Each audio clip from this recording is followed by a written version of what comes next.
आपसे एक सवाल करना चाहूँगी कि आपको लगता है जो ये एक्सेसिव राशन की स्कीम है इसका फ़ायदा जो है वो आम जनता को मिलेगा या फिर इसका जो फ़ायदा है वो बीच के जो बिचौली हैं वो उठाएंगे? राशन के सिलसिले में मैं ये कहूँगा कि राशन की डिस्ट्रीब्यूशन लगभग कभी भी इतनी फेयर नहीं हुई जी।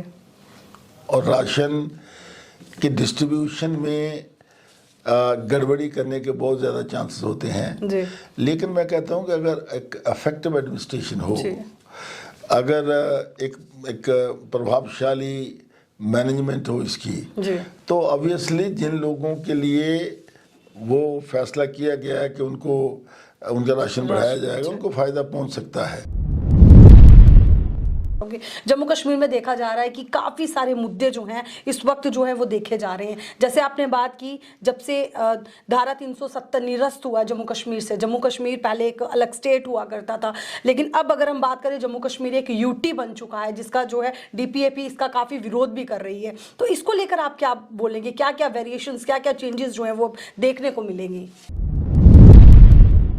अपने कमरों में बैठ के तो हर पार्टी कहती है कि ये जम्मू कश्मीर के साथ बेइंसाफ़ी हुई है, स्टेट से यूटी नहीं बननी चाहिए थी। लेकिन डीपीएपी एक ऐसी पार्टी है जो ओपनली कहती है कि ये बिल्कुल गलत है।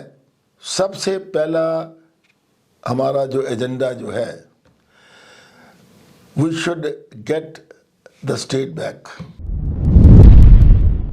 जी चिप साहब, क्या इससे पहले कभी किसी और पार्टी ने, जैसे एक्सेसिव राशन की बात कर रहे हैं, तो इस पर कोई मुद्दा कभी पहले उठाया या आपकी ही एक पार्टी थी डीपीएपी जिसने इस मुद्दे को उठाया? इलेक्शंस हों, लोगों द्वारा चुनी हुई सरकार बने जी। और आज सभी व्यूअर्स जानते हैं, मैं कहता हूं कि उनसे पूछिए, खुद पूछिए उनसे कि आज एडमिनिस्ट्रेशन जो है वो रिस्पॉन्सिव नहीं है, even at the lower level. Bhajpa का ये वादा है कि जम्मू कश्मीर जब से यूटी बना है तो काफ़ी सारे चेंजेस जो हैं वो देखने को मिल रहे हैं, विकास हो रहा है, हर तरफ जो है विकास देखा जा रहा है, शांति जो है, आतंकवाद जो है वो खत्म हो चुका है। तो इस बात को, इस सवाल को आप कहां तक सही मानते? देखिए, नंबर 1 जी, यहां तक आतंकवाद का खत्म होने का सवाल है जी, समाप्त होने का सवाल है, मैं इससे एग्री नहीं करता। और अगर आतंकवाद में कमी आई है तो उसका क्रेडिट हमारा सिक्योरिटी फोर्सेस जो हैं, जिसमें हमारी सेना है, अर्धसैनिक बल है, हमारी पुलिस है, उनको जाता है। नमस्कार, द न्यूज़ नाउ के सवाल जवाब में आपका स्वागत है और मैं हूं आपके साथ तारिका महाजन। और इस वक्त हमारे साथ जो मौजूद हैं उन्हें वैसे किसी इंट्रोडक्शन की ज़रूरत नहीं, लेकिन फिर भी हम आपको बताते चले। आज हमारे साथ इस वक्त स्टूडियो में मौजूद है पूर्व मंत्री और डीपीएपी के वरिष्ठ नेता आरएस चिप जी। चिप जी, सबसे पहले तो आपका हमारे इस प्रोग्राम में स्वागत है। Thank you. सबसे पहले आपसे जानना चाहेंगे, जैसे जम्मू कश्मीर में सब्सिडी पर 10 किलो एक्सेसिव राशन की जो घोषणा की गई है, जिसके चलते 57 लाख लोगों को इसका लाभ मिलेगा, इस पर आप क्या कहेंगे? आपका धन्यवाद करता हूं कि जी मुझे आपने यहाँ बातचीत करने के लिए बुलाया। इससे पहले कि मैं इसका उत्तर दूं जी, मैं आपको बताना चाहूँगा कि यहाँ तक हमारी पार्टी डेमोक्रेटिक प्रोग्रेसिव आज़ाद पार्टी का संबंध है जी। हमारी पार्टी के जो ऑनरेबल चेयरमैन है जनाब गुलाम नबी आज़ाद साहब जी, तो इस पार्टी का गठन ही इसलिए हुआ कि जब आज़ाद साहब ने सोचा कि 5 अगस्त 2019 के बाद जब लोगों की समस्याएं यहाँ बड़ी बढ़ गई, बहुत से इश्यूज उठे हैं जी, तो उन्होंने कहा कि हम एक ऐसी पार्टी बनाएं जो लोगों की बात करें जी। राशन का मुद्दा बाद में बताऊंगा, लेकिन उससे पहले आपने देखा हो कि 2-3 सरकार के फैसले, यूटी सरकार के फैसले ऐसे आए जो ऑल ऑफ ए सडन सरकार ने फैसले किए। मिसाल के तौर पर आज से 3 महीने पहले, 4 महीने पहले इन्होंने जो एक फैसला किया एविक्शन का, रोशनी की ज़मीन, घास चराई की ज़मीन और जो स्टेट लैंड थी जिस पर लोग 60 70 साल से बैठे हुए थे। जी जी। और उसमें भी मोस्टली कुछ जम्मू कश्मीर के हालात रहे, कुछ माइग्रेंट्स थे, कुछ दूसरे लोग थे जी। तो उस पर भी हमारी पार्टी ने एक शांतिपूर्वक ढंग से हमने प्रदर्शन किए, प्रोटेस्ट हमने किए और उसका नतीजा आपने देखा होगा कि आज़ाद साहब को माननीय गृह मंत्री से बात करनी पड़ी, अपने ऑनरेबल एलजी साहब से बात करनी पड़ी और जब सारी स्टेट में हाहाकार मचा और हमने सारे ज़िलों पर जब हमने प्रदर्शन किया तो सारा सिलसिला थम गया। मैं समझता हूँ कि उसका क्रेडिट जो है वो केवल और केवल डेमोक्रेटिक प्रोग्रेसिव आज़ाद पार्टी को जाता है जी। ये सिलसिला चलता रहा और उसके बाद में कुछ और फैसले सरकार ने किए और उनमें एक बड़ा अहम फैसला था जो हमारे नौजवानों के भविष्य को अफेक्ट करता था, प्रभावित करता था और वो था CUET का एग्ज़ाम। CUET का जो एग्ज़ाम मारफत चढ़ने का फैसला आ गया जी। हमारे गांव के नौजवान, पहाड़ी नौजवान जो गांव में पढ़े थे और जब इनके टेस्ट उन्होंने रखे, कुछ जम्मू में टेस्ट हुए, कुछ कश्मीर में हुए और कुछ लोगों को जम्मू कश्मीर से बाहर भेजा गया। अब देखिए एक बच्चा जो गांव में पढ़ता है, कंप्यूटर बेस्ड टेस्ट हुए, क्या वो उस किस्म के एग्ज़ाम में बैठ सकता, नहीं बैठ सकता, ये उन्होंने नहीं सोचा, एक फैसला अचानक आ गया जी। इस पर भी हमने पीसफुल प्रोटेस्ट किए और सरकार को अपना फैसला वापस लेना पड़ा और ये कहना पड़ा कि जो बच्चे रह गए हैं उनको हम उनकी मर्ज़ी के मुताबिक, उनको हम उनकी चॉइस के मुताबिक उनको एडमिशन देंगे। तो ये बहुत बड़ी कामयाबी थी हमारी जी, बहुत बड़ी कामयाबी थी। और जब हमारी पार्टी ने सारी यूनियन टेरिटरी के अंदर जब हम लोगों को मिले तो पहाड़ी इलाकों में, बॉर्डर के इलाकों में, दूर दराज इलाकों में एक राशन का भी बहुत बड़ा मुद्दा हमारे सामने आया। ये जो फैसला सरकार ने किया हमने उसका समर्थन किया है हमने बाकायदा उसका समर्थन किया है कि जो उन्होंने प्रायोरिटी सेक्टर में जो लोग हमारे विडोज हैं या हैंडीकैप्ड हैं या बिलो पॉवर्टी लाइन है तो उनका राशन जो 4-5 किलो से बढ़ा करके उन्होंने 10 किलो और उसमें इजाफा किया, इसका हमने समर्थन किया, इसका थैंक यू भी किया सारी सरकार ने। आज़ाद साहब ने भी कहा कि बहुत अच्छा किया सरकार ने। लेकिन बात यहाँ नहीं ख़त्म होती है। मैं ये कहना चाहूँगा कि जो हमारा APL का राशन था, सब्सिडाइज रेट पे जो APL का राशन मिलता था, हमने उसमें भी कहा कि उसमें बढ़ोतरी होनी चाहिए। हमें याद है कि जब आज़ाद साहब इस रियासत जम्मू कश्मीर के मुख्यमंत्री थे तो उस समय लगभग 50 किलो के करीब एक फैमिली को राशन मिलता था और आज जो हमने प्रदर्शन किए, प्रोटेस्ट किए, उसमें हमारा ये भी एक इशू था कि भाई APL राशन को बढ़ाया जाए। उस पर सरकार ने कोई फैसला नहीं लिया। उस पर आज भी हमारी डिमांड जो है वो स्टैंड करती है और हम उस पर यहाँ रुके हुए हैं और उम्मीद करते हैं उस सरकार से कि सरकार इसका फैसला लेगी।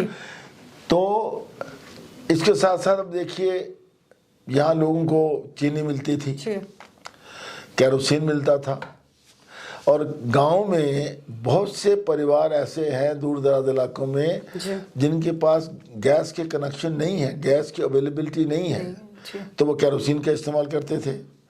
तो केरोसिन भी सरकार ने बंद कर दिया और सप्लाई ऑफ शुगर जो थी वो भी सरकार ने बंद कर दी। हमने अपने प्रोटेस्ट में जब मेमोरेंडम जो हमने divisional commission, concern divisional commissioner Srinagar और डिविजनल कमिश्नर जम्मू का दिया और जो डिस्ट्रिक्ट लेवल पर हमने प्रोटेस्ट किए उसमें हमने इसका भी जिक्र किया है। तो मैं समझता हूँ कि सरकार को 2-3 चीज़ों को सामने रखते हुए, पहली बात देखिए, यहाँ तक हमारी रियासत का जहाँ हमारी यूनियन टेरिटरी का संबंध है, मैं यूटी कहूँगा, पहले तो आपने देखा कि पिछले लगभग 3 दशक से हमारा प्रदेश जो है वो आतंकवाद के साथ जूझ रहा है। आतंकवाद की वजह से, मिलिटेंसी की वजह से हमें बहुत ज़्यादा नुकसान हुआ। उसके बाद में अगर हम थोड़ा आगे बढ़े तो फिर कोविड आ गया जी। और अभी भी इस समय भी जो है, जो मिलिटेंसी का, जैसे पीछे टारगेट किलिंग हुई, राजौरी पुंछ में कितने अटैक हुए, या कुपवाड़ा, जो बाकी इलाकों में भी जो इस समय भी जो मिलिटेंसी, जो पाकिस्तान की तरफ से इन्फिल्ट्रेशन होती है, फायरिंग होती है, एंड ऑल दैट। तो हमारी रियासत जम्मू कश्मीर या हमारी यूनियन टेरिटरी जम्मू कश्मीर जो है, उसकी अपनी ही समस्याएं हैं। अगर हम राशन की बात करते हैं तो राशन की भी डिमांड इसलिए करते हैं कि हमारी यूनियन टेरिटरी को बाकी देश के प्रदेशों से नहीं जोड़ा जाना चाहिए जी। हमारी बैकग्राउंड। तो मैं ये कह रहा था कि जब आज़ाद साहब ये मुख्यमंत्री थे तो आपका पता कि उस समय एक ज़बरदस्त तरीके से अर्थक्वेक आया और उसमें बड़ा भारी नुकसान हमें हुआ। फिर continuously we have been facing militancy in the states. हम मिलिटेंसी और आतंकवाद का मुकाबला कर रहे हैं। उसके बाद कोविड आ गया। उसके बाद 5 अगस्त 2019 को ये यूटी बना दी गई, नए कानून आ गए। तो ये सारी चीज़ों को देख करके हमारी ये डिमांड है कि जम्मू कश्मीर को बाकी प्रदेशों के साथ बराबर नहीं देखना चाहिए। और इसीलिए मैं कहना चाहता हूँ, जैसे कुछ चीज़ें यहाँ लाई जा रही हैं। मिसाल के तौर पर सरकार ने ये भी फैसला किया कि हम प्रॉपर्टी टैक्स लगाएंगे। एक फैसला है, बल्कि उन्होंने जुलाई से कहा था कि जुलाई से हम शुरू करेंगे जी। मैं कहता हूँ कि हमारी इस यूटी में सबसे पहली बात है कि बदकिस्मती है कि हमारी इतनी बड़ी स्टेट को यूटी बना दिया गया। इसीलिए जब आज़ाद साहब ने डेमोक्रेटिक प्रोग्रेसिव आज़ाद पार्टी का ऐलान किया, जब उसका गठन किया, तो सबसे पहली डिमांड हमारी भारत सरकार से ये थी और ये है, आज भी स्टैंड करती है, कि पहले इसको आप फुल फ्लेज स्टेट बनाइए, इमीडिएटली इलेक्शन करवाइए, और जब इलेक्शन हो जाएगी, जो सरकार बनेगी उस सरकार को फैसला करने दो कि प्रॉपर्टी टैक्स लगाना है या नहीं लगाना है। और प्रॉपर्टी टैक्स जो लगाना है वो किस ढंग से लगाना है, किन को लगाना है, क्यों लगाना है, किस ढंग से लगाना है, ये सारी चीज़ें जो हैं ये असेंबली में डिस्कस हो तो उसके बाद में ये फैसला होना चाहिए जी। तो इसलिए मैं कहता हूँ कि एक तो सबसे बड़ी ज़रूरत ये है, चाहे राशन का मुद्दा हो, चाहे बिजली की समस्या हो, चाहे दूसरे इश्यूज जो आज हमारे सामने हैं, तो इन सब को लेकर के सबसे बड़ी ज़रूरत है कि पहले यहाँ चुनाव हो जी, पहले इलेक्शन हो, सरकार बने, और फिर सरकार जब बनती है तो वो फैसला करे जो करना उन्होंने। चिप साहब, मैं आपसे एक सवाल करना चाहूँगी कि आपको लगता है जो ये एक्सेसिव राशन की स्कीम है, इसका फ़ायदा जो है वो आम जनता को मिलेगा, या फिर इसका जो फ़ायदा है वो बीच के जो बिचौली हैं वो उठाएंगे? देखिए, ऐसा है, जो मेरा एक्सपीरियंस है पिछला 40 साल का जी, राशन के सिलसिले में मैं ये कहूँगा कि राशन की डिस्ट्रीब्यूशन लगभग कभी भी इतनी फेयर नहीं हुई जी। और राशन की डिस्ट्रीब्यूशन में गड़बड़ी करने के बहुत ज़्यादा चांसेस होते हैं जी। लेकिन मैं कहता हूँ कि अगर एक इफेक्टिव एडमिनिस्ट्रेशन हो, अगर एक प्रभावशाली मैनेजमेंट हो इसकी जी, तो ऑब्वियसली जिन लोगों के लिए वो फैसला किया गया है कि उनका राशन बढ़ाया जाएगा, उनको फ़ायदा पहुंच सकता है जी। लेकिन बिचौलियों को या वो जो लोग इसको ख़राब करने की कोशिश करेंगे, उसको तो उनके लिए तो एक बड़ी इफेक्टिव मैनेजमेंट करनी पड़ेगी जी। अदरवाइज देखा जाए तो अगर एक राशन कहीं बढ़ाया गया है तो नेचुरली उस कैटेगरी को जिसके लिए बढ़ाया गया है उसको तो फायदा पहुंचेगा जी। जी चिप साहब जी, अगर आपकी पार्टी आगामी विधानसभा चुनावों में जीत हासिल करती है तो बात करेंगे महंगाई की, बात करेंगे बेरोजगारी की, एजुकेशन सेक्टर की बात करेंगे, हेल्थ सेक्टर की बात करेंगे, तो क्या बदलाव जो है वो देखे जाएंगे? देखिए, हमारी पार्टी जो है वो स्टैंड करती है for overall development of the state. जी। जो हमारी स्टेट है उस स्टेट का कोई भी हिस्सा हो, चाहे कश्मीर हो, चाहे जम्मू हो, जी। चनाव वैली हो, जी। या पीर पंजाल के एरिया हो, जी। हमारी सोच जी। जो है वो एक ओवरऑल डेवलपमेंट और सबके डेवलपमेंट के लिए है। इसका सबूत ये है, जी। गुलाम नबी आज़ाद साहब जब इस रियासत के मुख्यमंत्री थे तो आपने देखा होगा कि आज़ाद साहब ने कुछ ऐसे फैसले किए जिसमें आज जम्मू कश्मीर के हर शख्स को जी। एक ऐसी झलक नज़र आती है, एक ऐसा विश्वास है उनके मन में कि गुलाम नबी आज़ाद साहब अगर सत्ता में आए और मुख्यमंत्री बने जी। तो वो रियासत के किसी भी हिस्से को कमज़ोर नहीं रहने देंगे, डेवलपमेंट या विकास सबका बराबर करवाएंगे।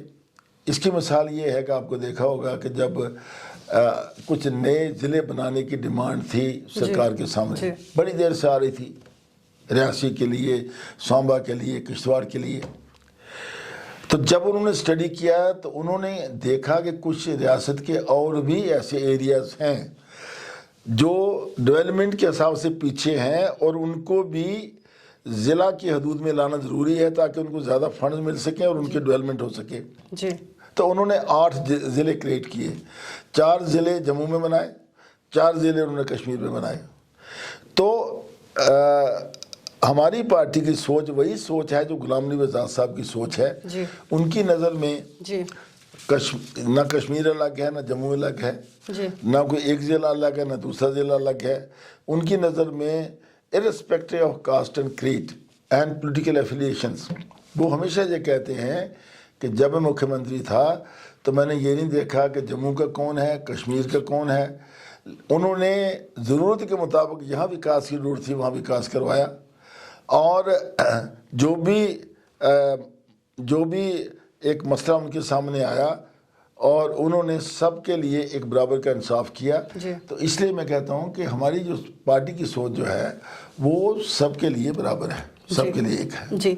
चीफ साहब, क्या इससे पहले कभी किसी और पार्टी ने, जैसे एक्सेसिव राशन की बात कर रहे हैं, तो इस पर कोई मुद्दा कभी पहले उठाया या आपकी ही एक पार्टी थी डीपीएपी जिसने इस मुद्दे को उठाया? देखिए,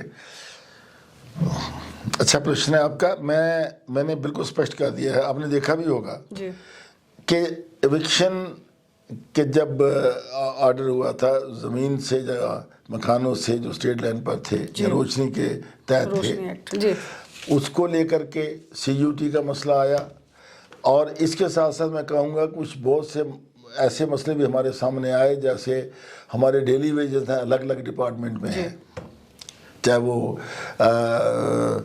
रहबरे ज़राअत है, रहबरे तालीम है, रहबरे खेल है, रहबरे जंगला, ये सब लोग हैं। हमने उनके साथ भी मिलकर के उनके मुद्दे उठाए। हमने सीयूटी का मुद्दा भी हमने उठाया, राशन का मुद्दा भी हमने उठाया। मैंने नहीं देखा किसी पार्टी ने उठाया हो।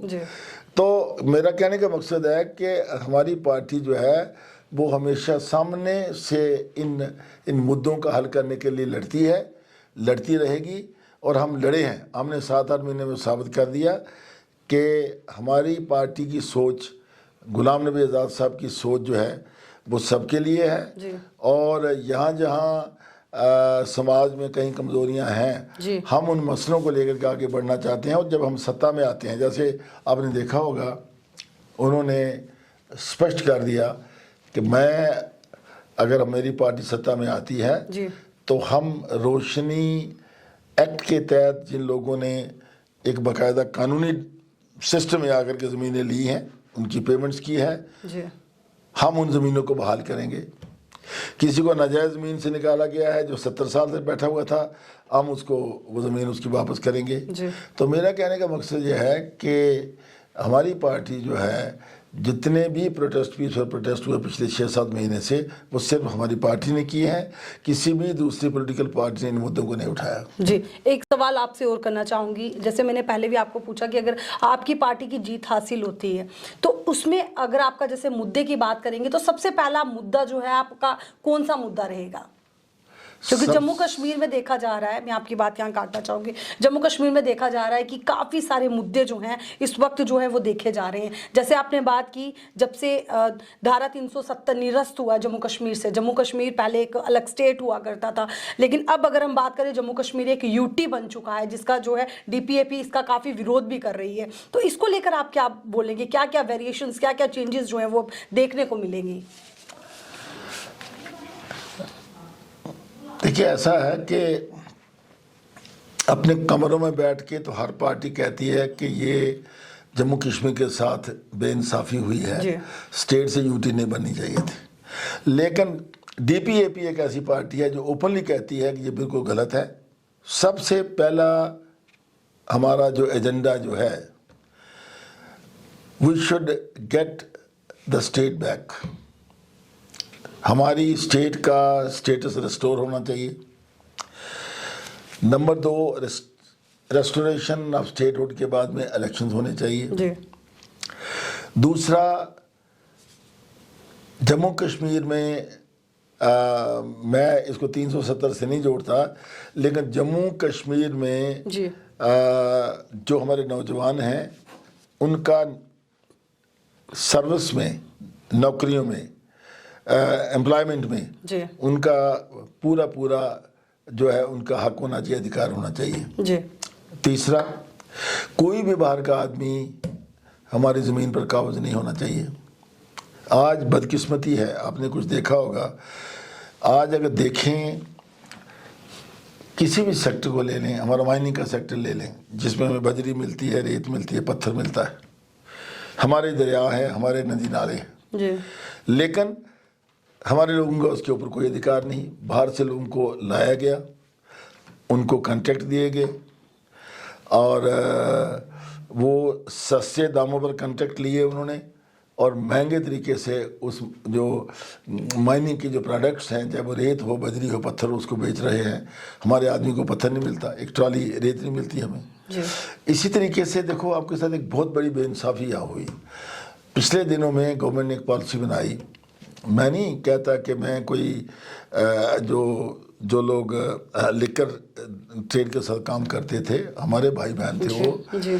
तो उनमें कुछ ऐसे लोग थे जो विडोज थी, कुछ ऐसे लोग थे अनएम्प्लॉयड यूथ थे। ऑल ऑफ अ सडन उन्होंने पॉलिसी को बदला और अल्टीमेटली वो सारे का सारा ट्रेड जो था बाहर के लोगों के हाथ में चला गया जी। हमारे लोग बिल्कुल बेकार हो गए। तो इसलिए मैं कहता हूँ इन जनरल, अब सारी बातें तो बहुत ज़्यादा हैं, लेकिन इन जनरल मैं कहता हूँ कि हमारी ज़मीन पर हमारा अधिकार, हमारी नौकरी पर हमारा अधिकार और हमारी स्टेट वापस मिलनी चाहिए। ये 3 जो हमारे मेजर मुद्दे हैं, ये हमारा पार्टी का प्लान है।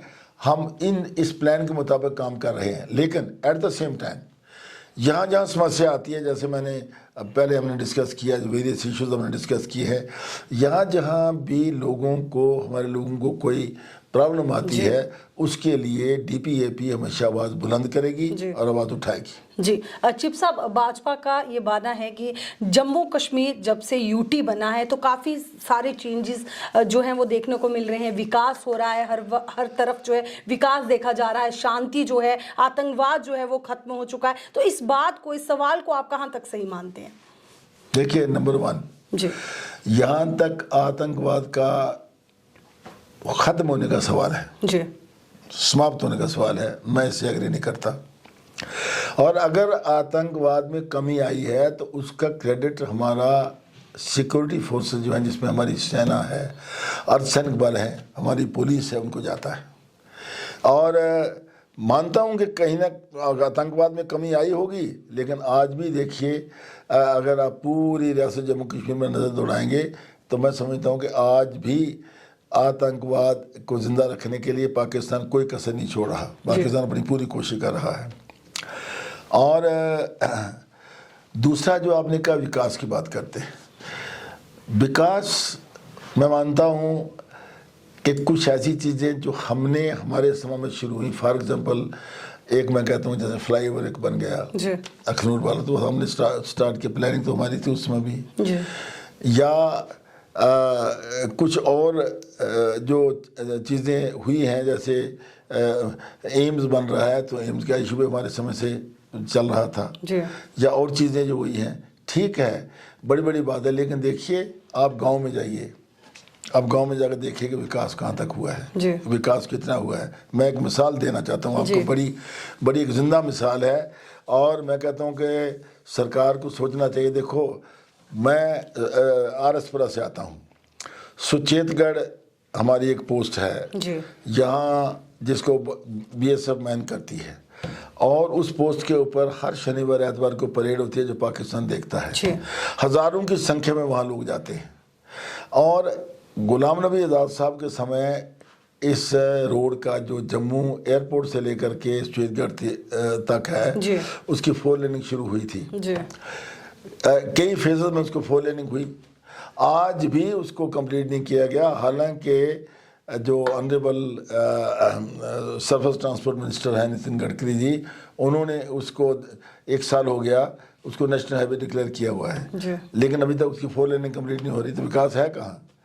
अगर हम 20 किलोमीटर का टुकड़ा जो है उसको एक, यहाँ हज़ारों लोग जाते हैं, हिंदुस्तान के हर कोने से लोग आते हैं बॉर्डर देखने के लिए, अगर उसको नहीं बना सकते तो विकास कहाँ? ये मिसाल दे रहा हूँ एक। इसलिए ठीक है, विकास में जो डेवलपमेंट की जो बात करते हैं, कहने को हर पार्टी ये कहती है विकास हुआ है, लेकिन मैं समझता हूँ कि जो मेजर हमारा रूरल एरिया है, मुझे रूरल एरिया में कोई विकास नजर नहीं आता। जी, द न्यूज़ नाउ के व्यूअर्स जो इस वक्त आपको देख रहे हैं, हमारे इस प्रोग्राम को सुन रहे हैं, देख रहे हैं, उनके लिए आप क्या मैसेज देना चाहेंगे? देखिए, मेरा मैसेज यही है कि हमारी पूरी कोशिश होनी चाहिए, सबकी कोशिश होनी चाहिए, सरकार पे प्रेशर बनना चाहिए, इलेक्शंस हों, लोगों द्वारा चुनी हुई सरकार बने। और आज सभी व्यूअर्स जानते हैं, मैं कहता हूं कि उनसे पूछिए, खुद पूछिए उनसे कि आज एडमिनिस्ट्रेशन जो है वो रिस्पॉन्सिव नहीं है, even at the lower level. शायद हर लेवल पर, ऑनरेबल एलजी के लेवल पर इस बात का पता नहीं होगा, लेकिन अगर हम तहसील लेवल पर देखें, नियामत की लेवल पे देखें, सब डिवीज़न की लेवल पे देखें, तो एडमिनिस्ट्रेशन जो है वो पब्लिक के साथ रिस्पॉन्सिबल नहीं है। तो पब्लिक को प्रेशर बनाना चाहिए कि यहाँ इलेक्शंस हों, और हमारी जो स्टेट का जो स्टेटस है वो हमें स्टेटस वापस मिलना चाहिए, और हमारे जो उनकी हर समय ये कोशिश रहनी चाहिए कि हमारी ज़मीनें जो हमारे पास रहें, हमारे बच्चों की नौकरियां सेफ रहें। इस लाइन के ऊपर उन्होंने सरकार पर प्रेशर बनाना चाहिए, और सबसे बड़ी बात है कि चुनाव होने चाहिए, इलेक्शन होनी चाहिए। बिना इलेक्शन के यहाँ कुछ नहीं हो सकता। जब तक इलेक्शन नहीं होगी, चुनाव नहीं होंगे, और जब तक सरकार लोगों द्वारा चुनी हुई सरकार नहीं बने, किसकी भी सरकार बने, मैं नहीं कहता कि किसी एक पार्टी की, जिसकी पार्टी में सरकार बने, तब तक मैं समझता हूँ कि लोगों की समस्याओं का समाधान नहीं हो सकता, और लोगों को ये सोच बना के आगे बढ़ना चाहिए कि हमारी रियासत का स्टेटस वापस आए और यहाँ चुनाव हों। देखिए किस तरह से आज हमने पूर्व मंत्री और डीपीएपी के वरिष्ठ नेता आरएस चीफ से बात की। जम्मू कश्मीर के कुछ कई ऐसे मुद्दे थे जिनके साथ हमने आज इनके साथ जो है बातचीत की, विशेष बातचीत की, और इन्होंने जो अपनी प्रतिक्रिया है वो द न्यूज़ नाउ के माध्यम से सामने रखी। तो हमें उम्मीद है आपको हमारा प्रोग्राम ज़रूर पसंद आया होगा। फिलहाल आज के हमारे इस प्रोग्राम में इतना ही। तब तक के लिए मुझे तारिका महाजन को और द न्यूज़ नाउ की पूरी टीम को दीजिए इजाज़त। आप देखते रहे द न्यूज़ नाउ। नमस्कार।